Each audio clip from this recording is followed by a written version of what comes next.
Hey guys, Nick Dabas here with Adorama TV. Welcome to Filmmaker Week. I want to go over some stuff that I did, items that I had for Filmmaker Week, and why they are great and why they are a very good choice for me at the time and a lot of you other filmmakers as well. Sometimes you want to use the bigger, heavier equipment, but if you have no crew, you need to shoot something, there might be really good options. In the beginning, the Komodo was kind of like this crash camera, gimbal cam. Now looking at the Komodo, pulling it out of the case, I'm like, wow, this is refined. The ports are in the right place. It's got a proper V-mount battery plate. Trying to keep things lightweight is what we did. I'm gonna go over a couple things before I talk about exactly what I shot. We have a light that is waterproof, essentially. It's got an IP65 rating, which is a Vortex from CreamSource. And the reason why I love this light is the fact that it's a high quality light. It's got amazing modifiers. It's built like a tank and it looks gorgeous. It's probably one of the nicest looking lights I've ever seen. Jumping into lenses that I use the DZOFilm Primes. In the beginning, I wasn't super convinced about them.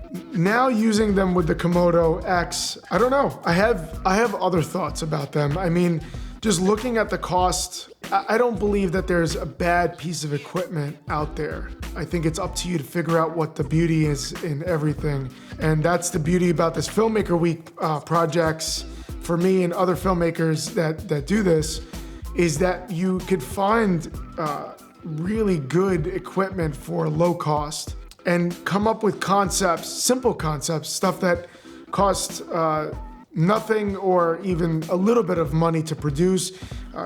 Grab friends, go to your local thrift shops, go to your local hardware stores, build your own sets, and get motivated to do stuff. That's what I did here. I called up a friend. He had a BMW M3, which is very spoiled.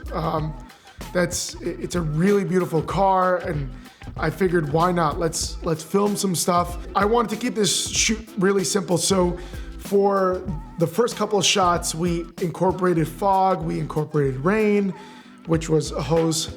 We didn't actually have rain, and I wanted to use one light to keep it really simple. So, and that's the other thing that I had. DZO makes this RF mount. So the nice thing about the Komodo X is it's got a locking RF.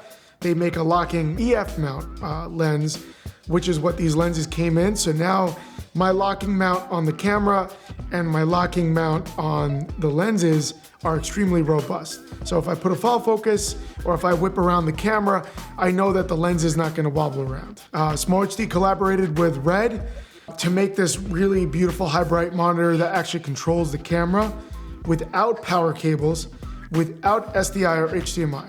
So just think about that for a second. So if you wanna get up and running quickly, you can literally mount a handle, this monitor system, and go. Slap a battery on, get a lens on there, and if you need ND filters, Peter McKinnon makes a collaboration with PolarPro. They're really, really amazing. I noticed almost no color shift. For a circular ND system that's fairly affordable, it's really awesome. It's got this beautiful rubberized screw-on, so you're able to screw it onto the lens without putting any fingerprints. You could pull off this rubber cap that then stores a way to keep dust off the elements. So I think that's really cool. That helped me shoot quicker because I didn't have to worry about cleaning these ND filters all the time, and it actually protected the lenses. For audio, we had the MKE400. It's this really beautiful small microphone from Sennheiser, and it takes a 3.5-inch jack. So you can plug it into Komodo X, DSLRs. It's a very universal mic. It's just good to have, throw it in the bag. You know, you can't really go wrong with Sennheiser. I've used them for years. They've been the go-to microphone for any situation. Battery-wise, we had two 98-watt batteries, which lasted all day long.